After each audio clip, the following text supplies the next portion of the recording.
తమ్ముడు సారీ అన్న, చనిపోయింది. తమ్ముడు ఏం మాట్లాడుతాం తమ్ముడు? తమ్ముడు లక్ష్మి, లక్ష్మి తమ్ముడు చనిపో తమ్ముడు, నా బిడ్డ లక్ష్మికి ఏం కాదు తమ్ముడు.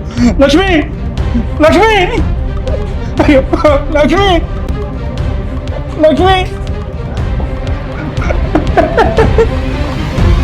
లక్ష్మి, లక్ష్మి, అయ్యో లక్ష్మి, లక్ష్మి, అయ్యో బిడ్డ, అయ్యో లక్ష్మి ఒక్కసారి లేవే నాతో మాట్లాడే. నువ్వు హాస్పిటల్కి అంటున్నా, నా చదవంతరం వల్ల నేను కోల్పోయినాన్ని. వద్దు వద్దని చెప్తున్నా, బలవంతంగా పెళ్లి చేసిరు. నా వల్ల ఒక అభం శుభం తెలియని ఒక బిడ్డ, నన్ను నమ్ముకొని వచ్చిన ఒక ఆడబిడ్డ చనిపోయింది. నా వల్ల చనిపోయింది లక్ష్మి, లక్ష్మి.